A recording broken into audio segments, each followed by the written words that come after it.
Greetings, everyone. Welcome to the last day of Cyberweek 2022. What a week it has been. We've had an amazing series of presentations that have run the gamut of ODR practice. But I'm delighted today that we are going to be talking about multi-party disputes and ODR with some of my favorite people. So I volunteered to brag about them, but I think we have made the decision as a panel to introduce ourselves. So that means there'll be a little bit less bragging going on because these are modest individuals. But why don't we start with Stacy? Please tell everybody about you. Sure, happy to do that. Hi, everyone.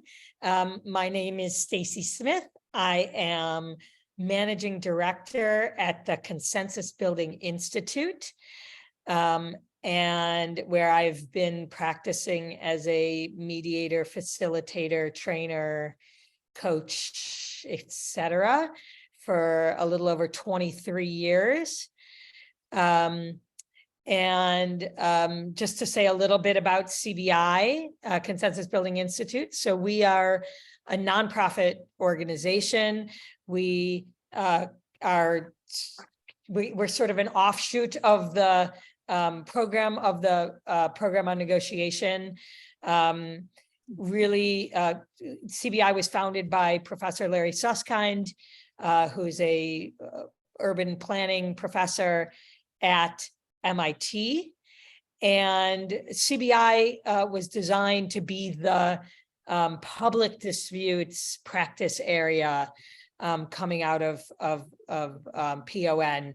So our focus is on working with groups of people that are trying to make decisions that have some public implications that affect the public.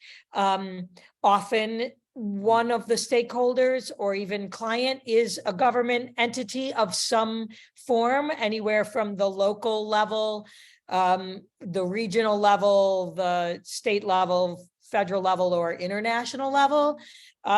Though we also do work on public issues that are initiated by NGOs or even companies, but are still dealing with multi-party public contexts. Yeah, with that, I'm going to pass it over to Gina. Great. Please, Gina. Great. Hello, everyone. Nice to see you all. And my name is Gina Bartlett. I also work with Stacy at the Consensus Building Institute, and I serve as a mediator on multi-party disputes. I've been doing it for a very long time. And I would say the multi-party is, typically like 8 to 50 parties, and most of the disputes are focused on policy. And a lot of my work is in water and the environment, but also renewable energy, internet policy, lots of work in governance as well. I'm based in San Francisco and happy to be here today. Fantastic. Thank you, Gina. And please, Jan, I think people know you, but introduce yourself as well. I shall. Okay, good day to everyone. Delighted to be with my team. I also come out of CBI after practicing law for a number of years and being exposed to the whole notion of ADR in corporate practice. I went back to Cambridge and went to school and worked at CBI in climate change and World Trade Organization trade and environment issues. Then I came back to California, where I've been teaching at Stanford and directing the Center for Conflict Resolution. And I'm particularly interested in the multi-party, how that shifts the dynamic of negotiation generally to a facilitated negotiation construct. And then system design is my other area of interest, looking at what are the goals of a given conflict area, who are the stakeholders, what are the processes, and who decides. So I think this is an opportunity for us to think, who decides how to link technology into the overall conflict handling process? And we'll share all kinds of examples. Absolutely. Thank you, Jan. And I'm Colin Rule. I'm CEO of Mediate.com and ODR.com. And just to connect the line through all of the panelists here, I also worked at CBI 23 some odd years ago. Stacy and I, we shared an office in the back of the old CBI office on Mount Auburn Streets, and when we were just getting started. Of course, I left after that, and Stacy now runs the whole show. But that was also where I first met Jan, who was doing work with CBI, and our friendship has gone on ever since. And we've taught together. And Gina, I like you too, but we haven't had a lot of opportunities to work together, other than the fact that I was honored to be asked to come back and be on the board at CBI as Jan is on the board. So we've had the benefit of hearing about a lot of the great work that CBI is doing over the years, because we have, and actually right after this call, we have a executive committee meeting of the board. So we're going to hear more about the great work that CBI is doing. But one of the reasons why I thought this would be a really interesting session. So when I worked at CBI, I actually met a guy named Jonathan Rabb, who had also gotten his PhD at MIT. And Jonathan ran a firm that did multi-party facilitation work. And I worked with Jonathan for a few years, and we did some greenhouse gas reduction things. We did some energy related work in New England. We also were part of the facilitation team for the Cape Wind project, which was trying to build some windmills in Nantucket Sound. But working with Jonathan, I started something around about 2002 called the Online Public Disputes Project. And this is when I was just getting going with ODR. My book on ODR for Business had just come out. And the whole thought was, well, how could we apply ODR to multi-party disputes? So we did a lot of thinking about that. And Jonathan actually did a good job using technology. I don't know what he's done in the last 10 years, but at that time, he was really on the bleeding edge of using technology to facilitate his groups. And CBI, obviously, when I was working there, I was a nerd and I loved playing with technology. So one of my friends, Gregor, who worked at CBI, also, we had played around with technology and building websites and seeing what could be done.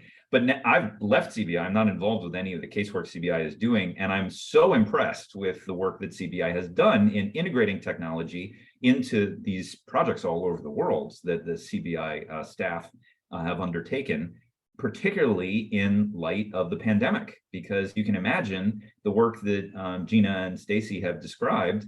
You know, it was really hand to hand. I mean, it was a lot of in-person interaction. It was a lot of in-person facilitation. And when the pandemic hit, it's like, wow, okay, well, what does this look like? And I think there was some concern on the board. It's like, well, this could be really tough for CBI. And actually, it turned out to be great for CBI. And this has been one of the most productive periods in CBI, reaching out, getting new relationships. And I think CBI has built an incredible muscle in terms of how to use technology to do this work. So that's sort of connecting why I thought this conversation would be interesting. It connects back to the Online Public Disputes Project that Jonathan and I worked on in 2002. But now we're in the post-pandemic world. So the question is, what does this kind of work, multi-party consensus building, facilitation, what does that look like in the new world that we're in today and kind of where we're headed? So that's sort of my framing for the discussion. But let me hand it back to you, Stacy, and just talk a little bit more. I know we've talked about the water projects, and that's something that I know Gina and Jan have been very involved with in California. But what's the scope of the work that CBI is doing? What are some other examples? I know there's a lot of international work that CBI has done. And maybe you can start to talk about the technology transformations over the past few years. Sure. So I think I'm gonna just give a little bit of a story of how CBI has adapted to the changing world over the last couple of years, and give just a little bit of picture. I'd say pre-pandemic, you know, CBI did a lot of travel for our meetings. And I would say the vast majority of our meetings took place face-to-face.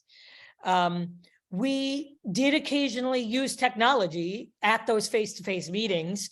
In fact, I remember back in, I don't know quite when, we invested in all those little keypads for, you know, doing polling and things like that, right, in meetings.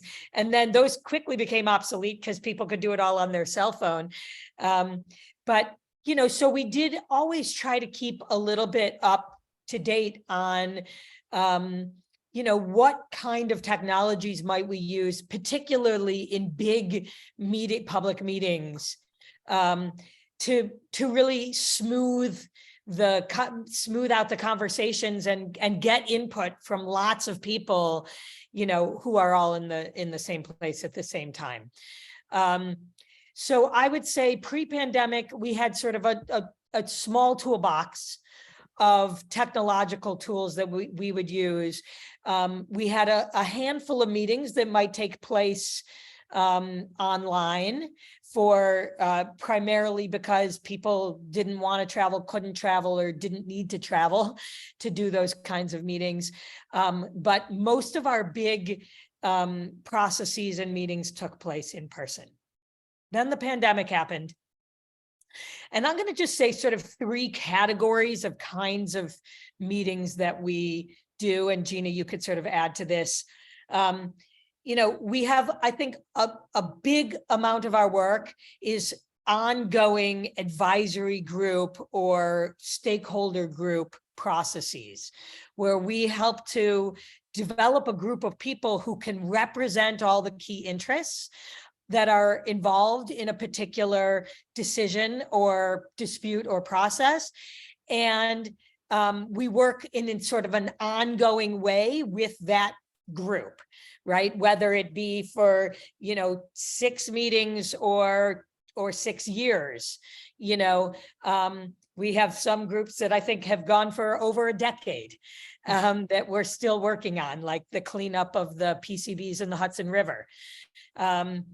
So those, I think that's a big chunk of our work, is groups of people that get to know each other over time. They're the same people. The public can attend. Many of these meetings are open to the public, not all. So the public can attend and maybe speak a little, but really the focus of the action is on this group of anywhere from 8 to 20 some people, right? In an ongoing way. We also sometimes do public meetings where they're really more focused on public engagement. And there may be, again, anywhere from, 20 to hundreds of people. Often pre-pandemic, those were also in person.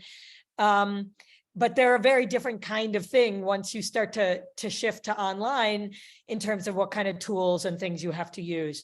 And then a third category are things that are more like annual retreats of partner networks, or conferences or events that we might be putting on for a specified group of people.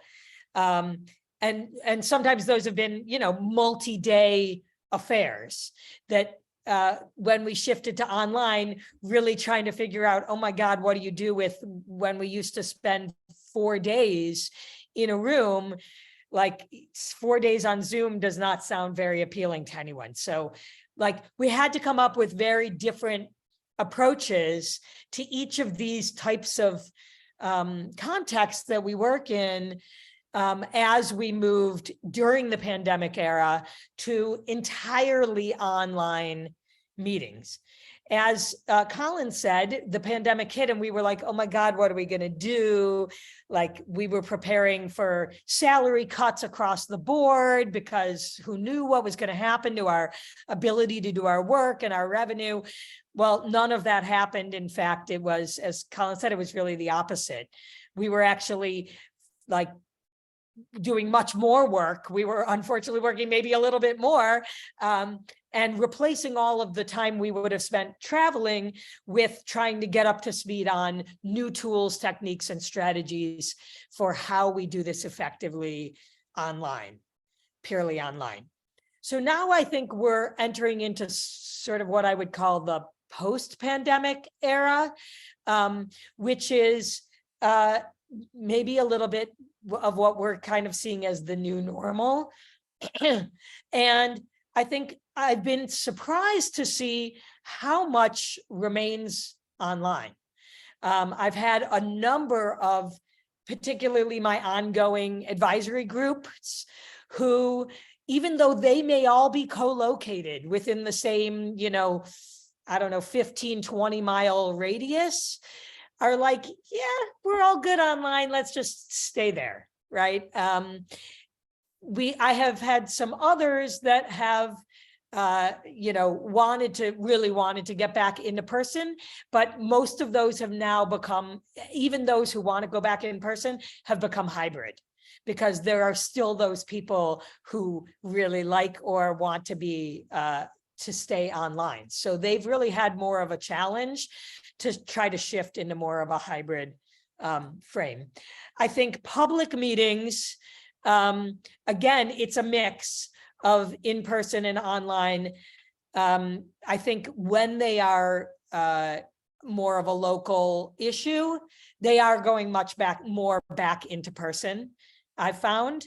When they're more of a statewide process, instead of, let's do like I had these processes pre-pandemic, it was like, okay, let's set up 12, open public meetings in different parts of the state, right? I think that's not going to happen anymore. I think it's really now going to be like, oh, if it's going to be statewide thing, you might have 3 urban areas and then you have online for everybody else.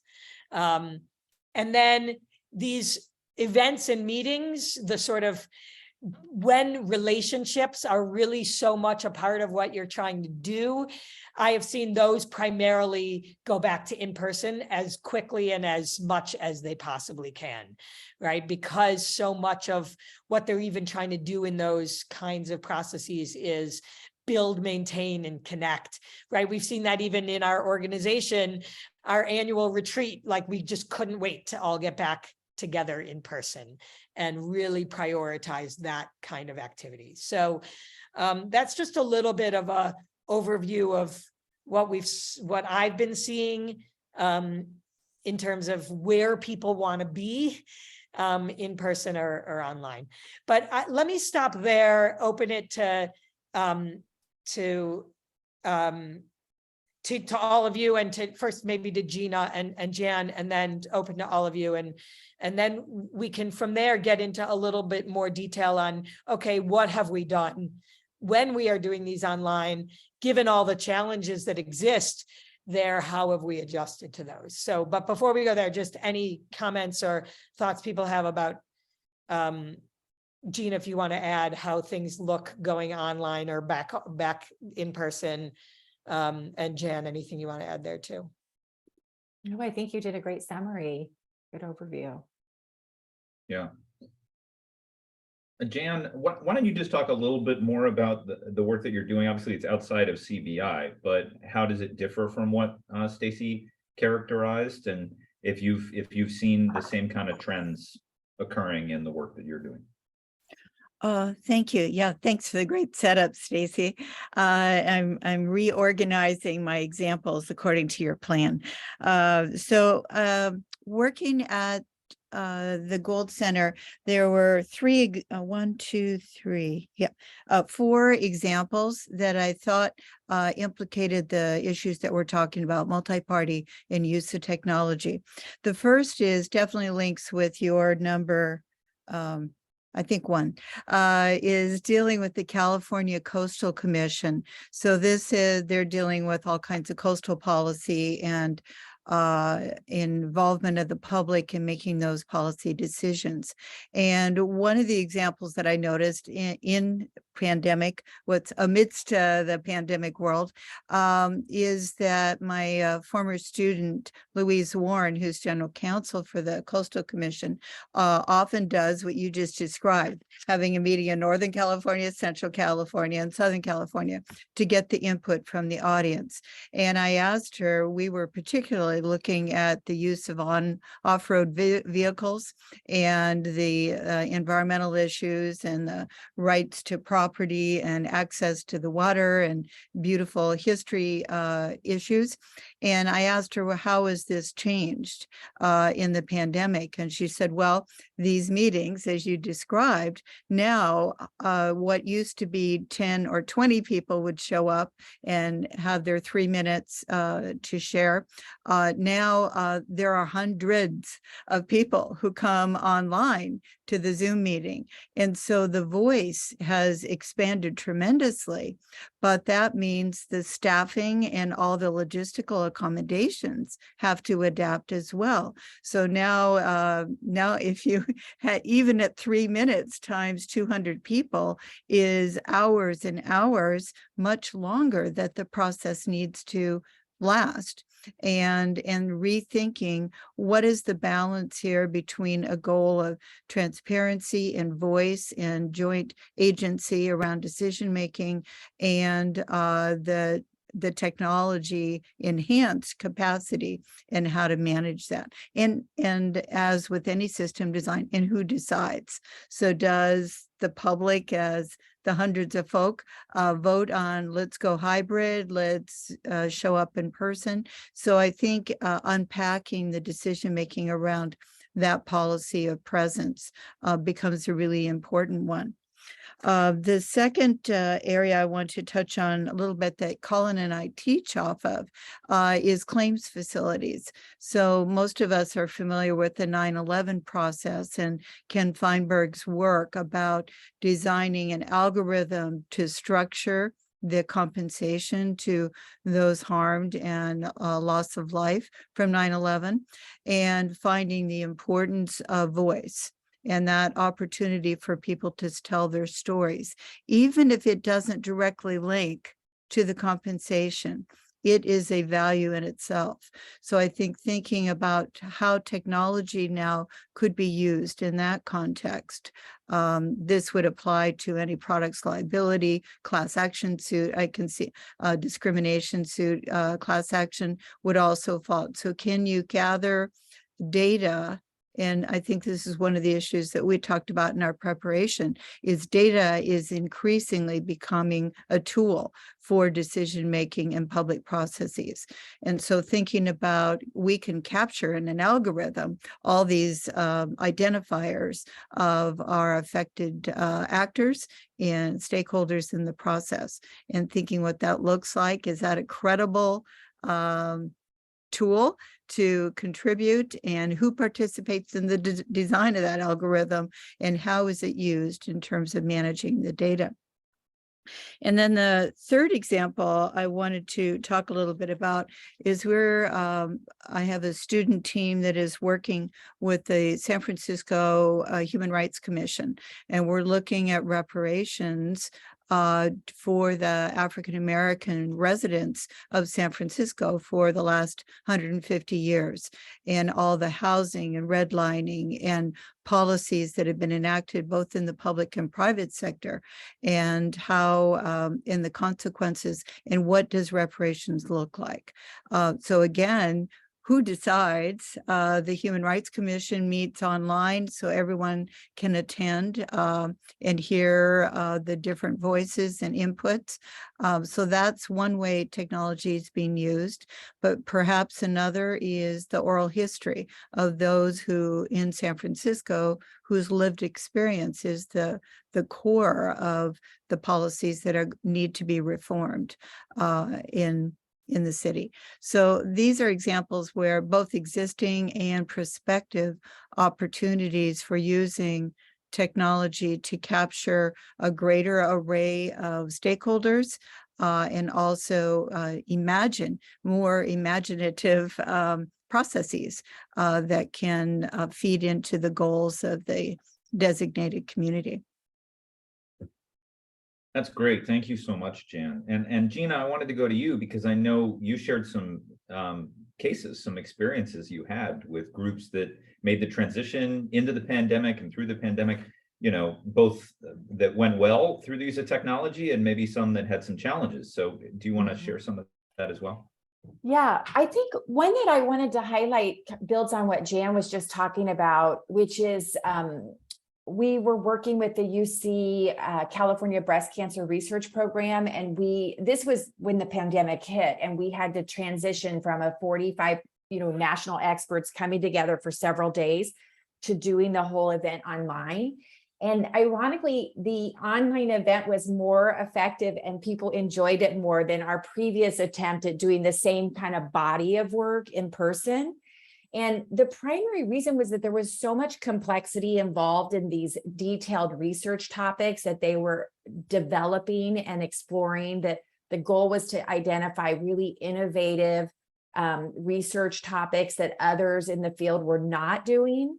And so by coming online, we actually identified a platform. It's called Storms with a ZME. I'll put it in the chat in just a sec.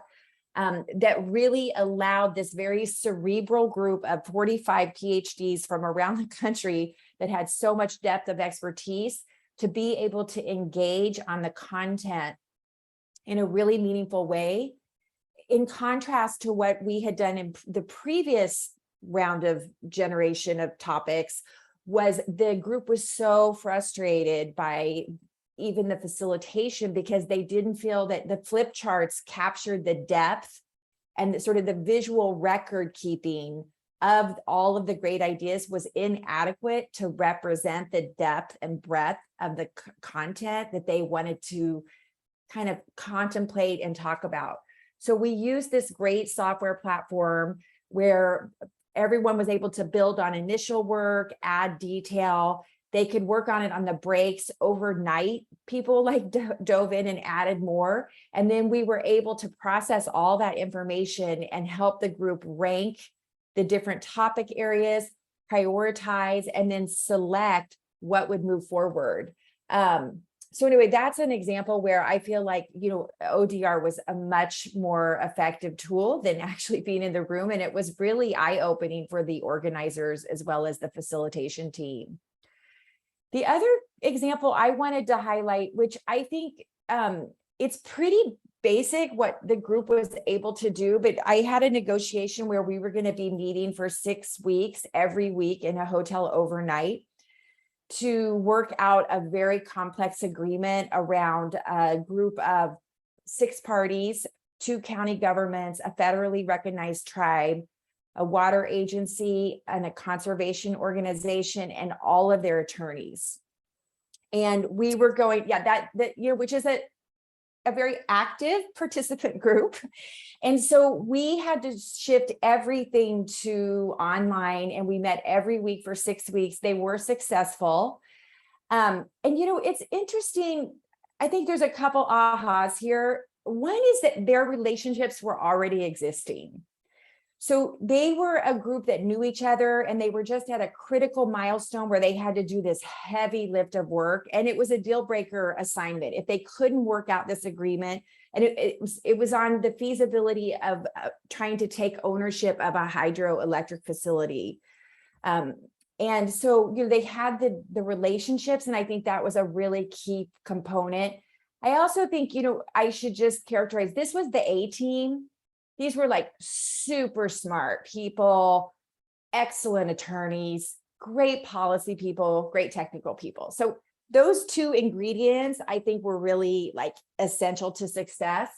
But the tools we use for online dispute resolution were really quite basic. We used breakout groups for caucusing, and we had a common agreement that anyone could call a caucus. The part that was really interesting as a mediator, though, was there would be all this juxtapositioning where I would be getting all these text and messages like, I want to be in this caucus, and like moving people to the different caucuses because they would have different alignments or things they wanted to talk about. Really simple note taking on like virtual flip charts, like idea flip, or even a Word document because there was so much going on, but then reflecting back in real time, like what were the outcomes?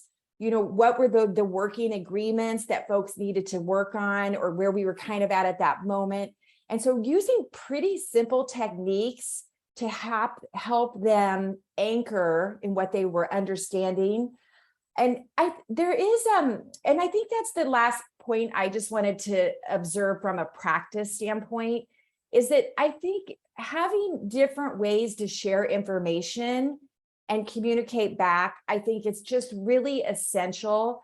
And so with your permission, Colin, I was just going to share a couple things, if that's all right. So one is working with a graphic recorder. I'm sure some of you have done that, but like this was a session, working on a strategic plan. And we had a graphic recorder doing this main body of work with the group, and we were testing it out with the board. What did they think? And then in real time, she was taking notes on these components. So this is, again, it's just very engaging way to get people like thinking, talking, working together, but not just, but having something that's visually very appealing. Another thing that this is static because it's just the PDF, but like this is another example of working with mind maps or other tools. Mural does great stuff. Miro, you could even use Jamboards. I know Jan uses that a lot with her teaching. Just thinking creatively about how to relay back to people what they're learning from each other, what are they agreeing to, where are they at? I just think that can't be understated how important it is to progress.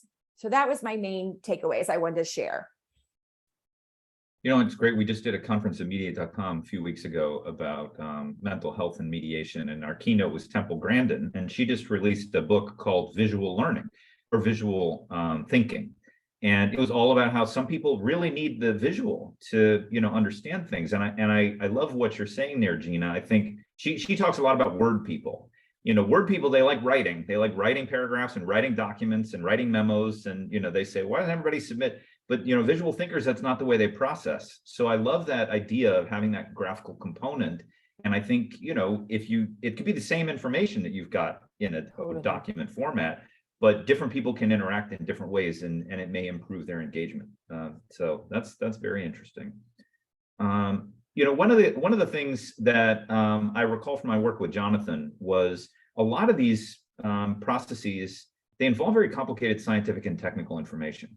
And I remember doing a training with Peter Adler and Juliana Burkhoff that talked about the challenges of that. You often have a lot of PhDs, you have scientists, and they don't want to just say, well, what do you think is the right thing? It's like, well, we need the data, And Jonathan, I remember we did a greenhouse gas reduction initiative in Rhode Island, and he built a very complex model, for all of the emission sources. And if we were to reduce one here, how would that affect the model?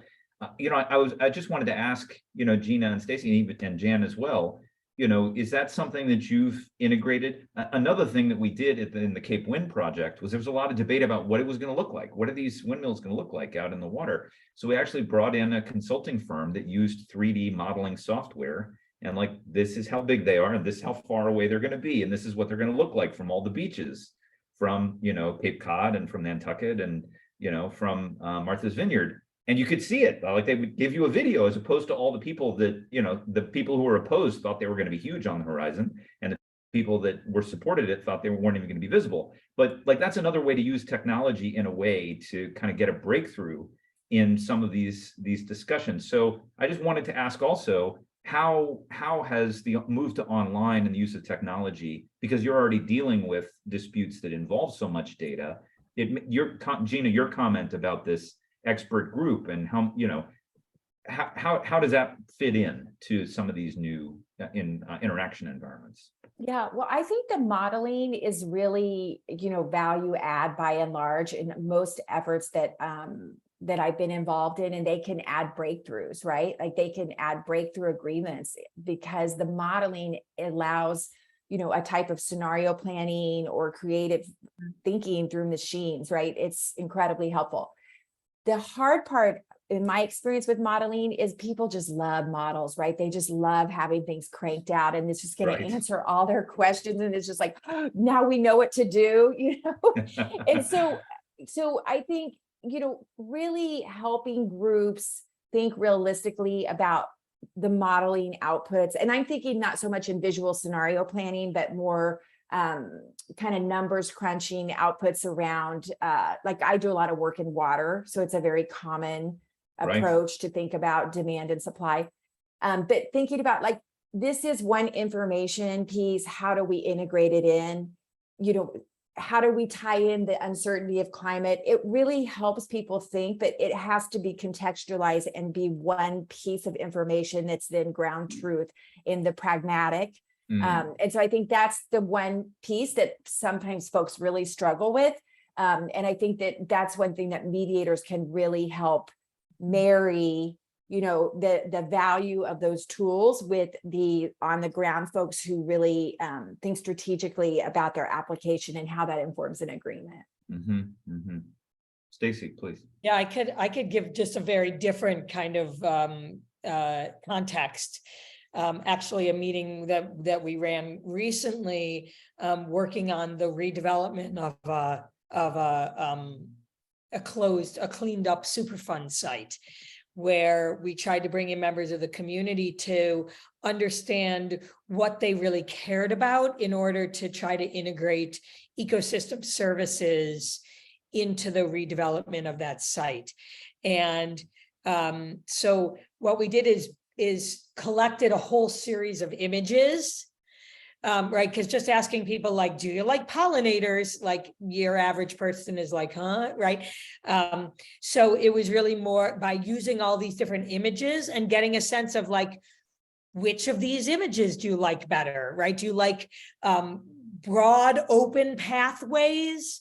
Or do you like with clear lines of sight, which might emphasize concerns around safety or things like that, gathering, or do you like ones that are kind of woven into, with a lot of features or greenery around it, right? Which might emphasize more of the solitude and the connection with nature, right? And to give them on the screen, everybody can have in front of them these images, and we give them a little just simple Zoom poll, right? Which do you like better? Rank these, right? And it might have 4 different images, or we might have 2, and then, show the results. Oh, 30 of you like this and 20 of you like this. Who wants to say why you like this one more? So it's not the end all and be all, but it's a way to get everybody involved, looking at images, give them something concrete to work from, but then use that as a jumping off point for conversation. So we thought that kind of approach was really positive. I love that. That's really creative. I think one of the things that I remember we talked about with the Online Public Disputes Project is there can be different levels of engagement, different stages of a multi-party process. So you may start at the beginning where you have a really big outreach, like, hey, let's think about the future of, the Hudson Valley, or let's think, and you get input from lots and lots of people. And so gathering that input is very different than if you've got a 50-person stakeholder group and these people are all professionals and this is what they think about on a professional basis. They got to go really deep and they have so much expertise. So I love that idea, again, of different channels. Not only is it presenting the information in different ways because different people engage with information differently based on their predilections, it's also how you gather info and what info you gather. And that's a very interesting way to sort of create a list of shared values and sort of underlying interests with the image approach that you're talking about, Stacy. I like that. Jan, what are your thoughts on all of this? Oh, perfect. Thanks, Colin, for asking. I wanted to go back to Stacy and Gina to how would you react to a practice that was in yesteryear before the pandemic.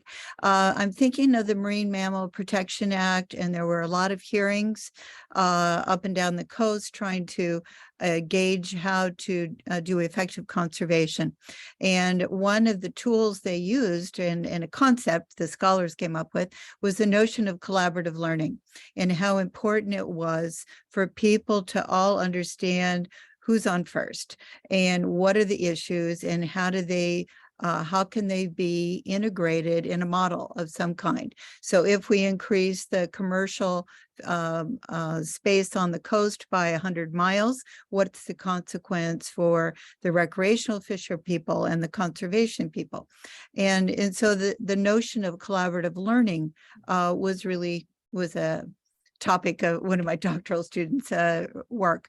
And so now I'm wondering, from what you were saying with examples, does the technology help the collaborative learning process where everybody's in the room looking at the model on the computer?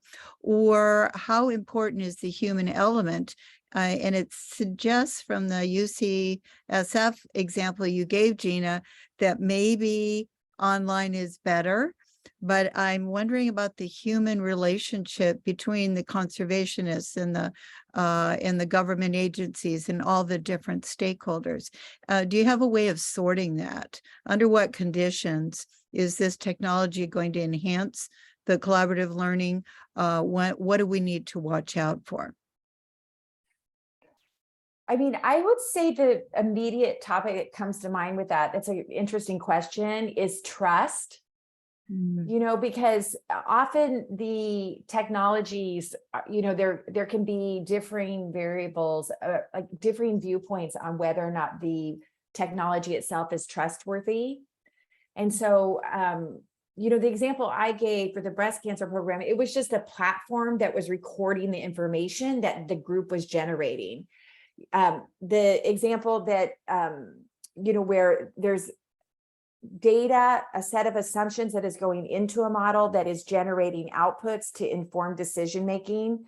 There can be a great deal of question mark, you know, like a lot of questions around the assumptions going into the model, which of course inform the outputs, and then how the outputs, what is the validity, what kind of confidence can stakeholders have in that. So I think, you know, the example you gave, as I understood it with the Marine Protection Act, you know, where parties were together, they were able to probably develop trust through that collaborative learning environment. I think it's quite productive. I think in situations where there's skepticism and distrust of the actual model or platform that's being employed, then it would probably be beneficial to be able to come together, right? Because I think then you benefit from that confidence building that the human interaction provides. I think where is trust, though, you could do it online, and you probably don't have that extra hurdle to get over. And I just said I haven't worked in quite that environment, but I would say, like, I also think about just the playing field of baseline knowledge, and people coming in with like how aligned or equal are they in terms of understanding sort of where we're starting from, right? Yeah. And so just to give a completely different example, I'm working with a community that's trying to figure out where and how to regulate short-term rentals. And I have some members of the community who are like, just give us all the GIS and let us each go on our own and figure out how to whatever, and we'll come back. And I'm like, oh my God, that sounds terrible, right? Because each one of you will do something different and figure out something different, and some of you will not get it at all, right? So like trying to figure out how do we engage in, give people an opportunity to like, okay, let's actually online together with the screen being shared, and someone says, well, but show me what's going on in neighborhood X, and they can go zoom in to neighborhood X and turn on the right filters and turn off the other filters and do it together rather than everybody off doing it. And it'd be much harder to do that in the room where the screen, you don't have quite the same vision of the screen, right? And like some people can have the GIS, their own version of the GIS on one screen, and they can have the group Zoom on the other if they don't trust and they want to play with different things. And then they say, wait, can I show this version? I wanted, right? And it gives just more, like, you just have to be really careful with how to, what has to happen sort of together in order for it to be plausible, credible, and shared learning versus where people are doing things on their own. You know, I wanted to add one more thing you triggered. That's a great point, Stacy, around different capacities for using and absorbing the tools and their outputs. The other challenge that I run into in natural resource disputes is competing models, where I have one party that doesn't like the output or doesn't like the model. And so then they develop their own if they have the resources, which is, you know, just a terrible nightmare, because then you've just got, you know, people, it's just my model versus your model versus, you know, and they don't parallel because the way they're operated, the technology, the assumptions, you know, all of that. So anyway, I think that's another component that just is really critical with using technology and modeling to resolve disputes. Well, one of the things we talk about on our pre-call is obviously the effect of technology on our public dialogue, and there's a lot of social psychological research that shows that it does change the way that people interact. They talk about online disinhibition effect, and seeing somebody on screen is not the same thing as sitting in the same room with them. So people will often behave in different ways, when they're online, and we can see the effect of that writ large in our current public dialogue. I know I did a project with Peter Adler a couple of years ago called the Fact Engine, and he was frustrated with dialogues where parties would come in and they would each have their own library of facts, and they would just throw citations at each other. And it kind of makes me think, Gene, of what you were talking about with the competing models. In the ODR space, we're spending a lot of time talking about AI. And Leah and Dan have done a session of rethink of our ethical guidelines, thinking because this technology is becoming more and more prominent. But I kind of think in the public sphere, we've had that dynamic of sort of the computer, the algorithmic data or the data set, and then saying, okay, don't focus too much on the model. Let's talk to each other and let's see what's going on. Because if you rely too heavily on these outside sources, then you're not going through it as I think Stacy and Jan really described, this kind of joint learning process. And imagine, once we get our VR goggles and, we're all in some, metaverse space, that's a completely different challenge, like everybody's wandering off in different directions. So it's not even about where we are today. It's about what's coming. Are people going to say, well, let's just ask the AI what a resolution should be, but they're all going to have different AIs that have been trained on different data. And then how do you resolve that? Because we're not going to do that can't do a joint learning. We can do a joint learning, but the fourth party, as we call it, they can't. It's got its own source of trust. So then it's just battling technologies. Yeah, I mean, I think this is one of those things that's, I sort of, when we started going online and we were doing some training with people about how are things the same, what's changed, what stayed the same, what's even more important was kind of a frame we put together. And in some ways, this is what's staying the same. Like, data does not solve public policy disputes. And as much as data geeks want it to, it doesn't. It didn't then, it doesn't now, it won't in the future, right? Values and interests are what matter. And yeah, data and wherever it's generated from it has to serve the underlying needs of the process and the people, right? And the data still has to be legitimate, credible, and salient, right? Mm-hmm. And so wherever that comes from, this short-term rentals process I'm working on now, there are so many people who think either the data is going to point one way or the other, right? Or that, oh, well, we don't have the data and we'll never have the data, so we shouldn't act because we don't know, right? It's like, it's not about the data, right? And I mean, the data matters for sure, right? But I guess some of the things I did before we were online, and I do still, is like, this is how we're going to deal with data. You don't each get to bring your own data sets. People say, can I do my presentation on my data? No, you cannot. No, the answer is no, right?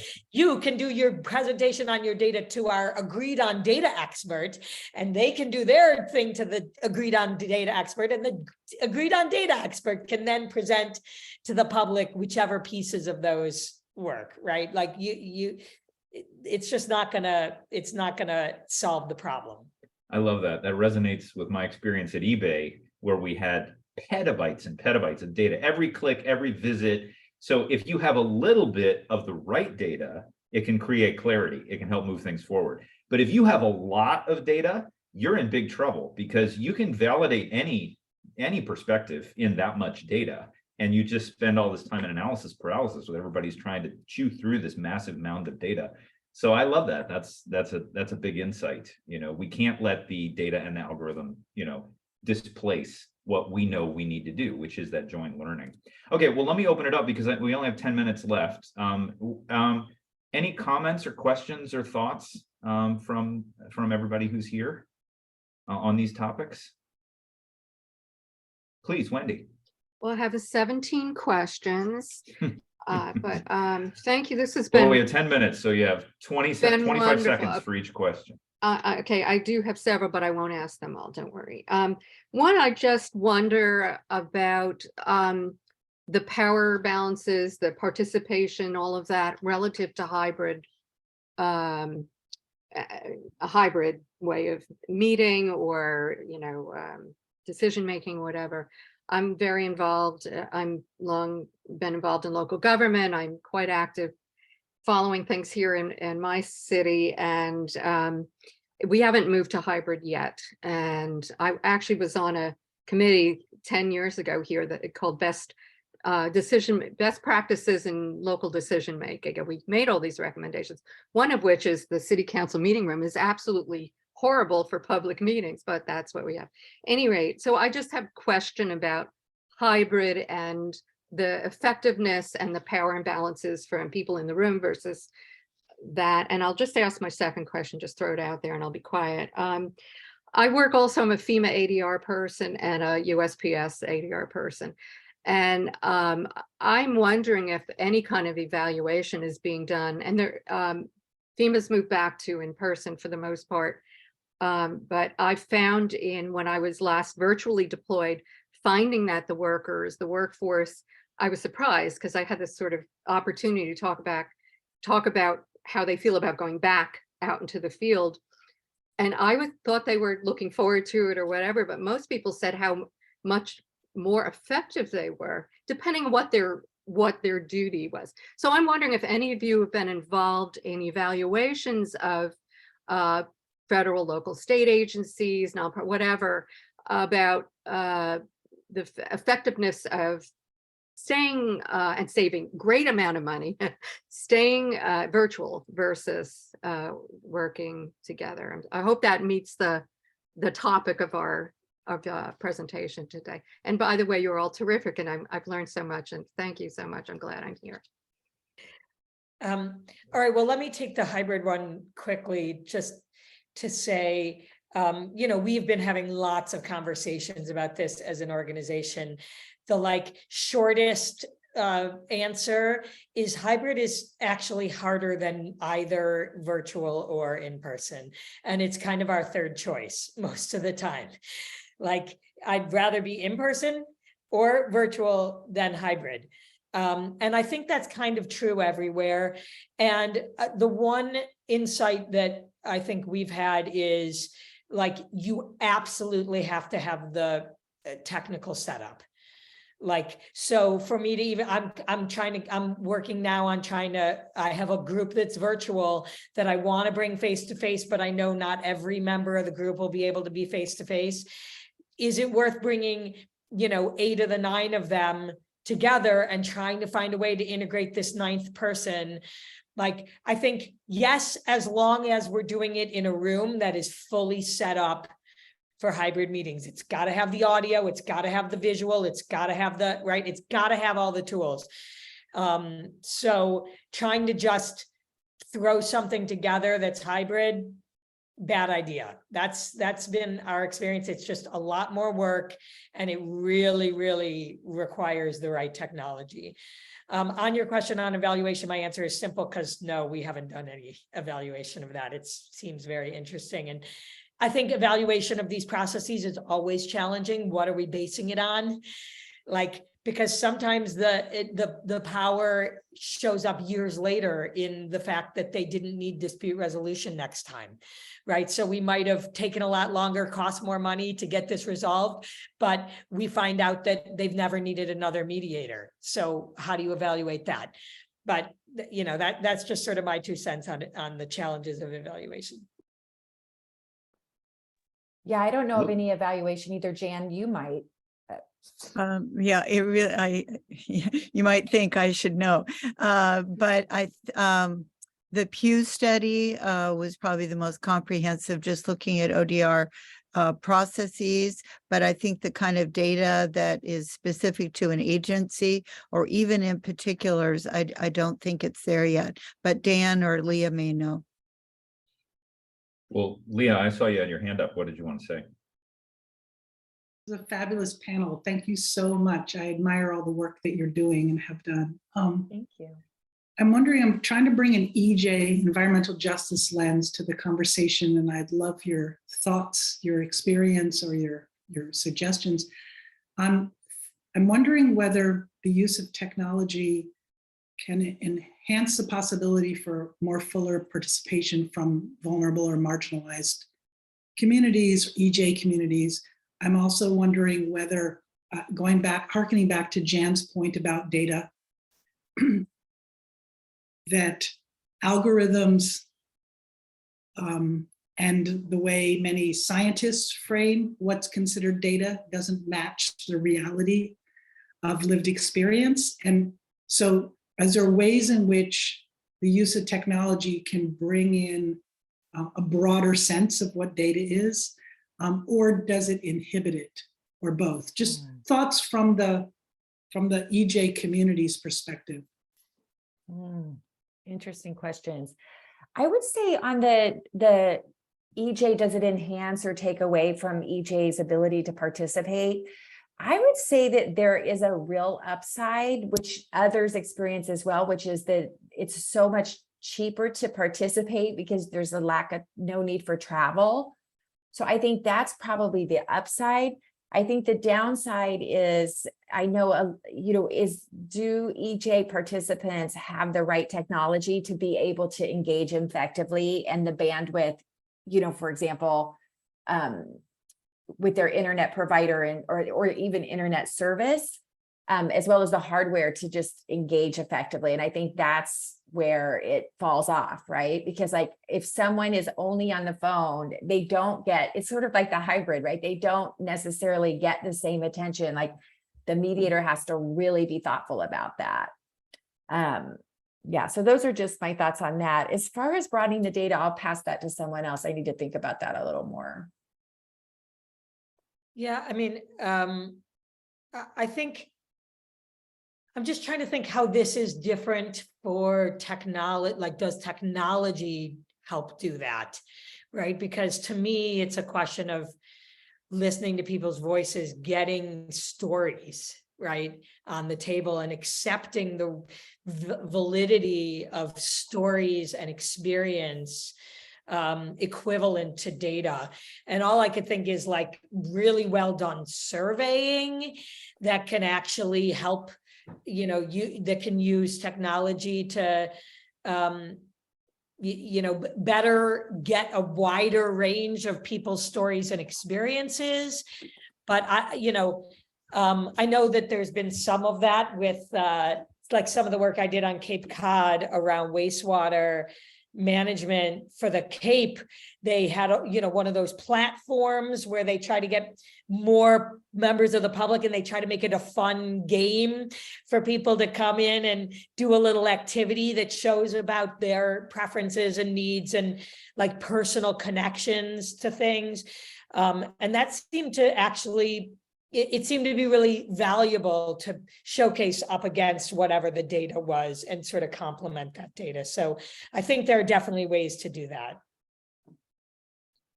Well, I would love for this conversation to continue because I find it so fascinating, and this session has been so satisfying. These are two of my passions, the multi-party work and the ODR work, and it's so gratifying to see this discussion occur, and it makes me realize this is a priority for me to make sure we do continue this conversation. But I want to respect everybody's time because I know Stacy needs to get to an executive board meeting. So any last comments, questions before we wrap?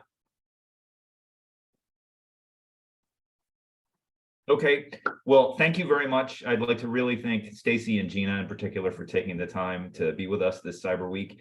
And we're not going to leave it here. There's a lot more work to be done. Just wait until we have our metaverse goggles and our AIs deciding everything. We need to reconvene this group and then we'll figure it out then. So thank you, everyone. Have a great weekend. Yeah, Bye, thank you so Wendy. much. Great to be Bye, with Wendy. you all.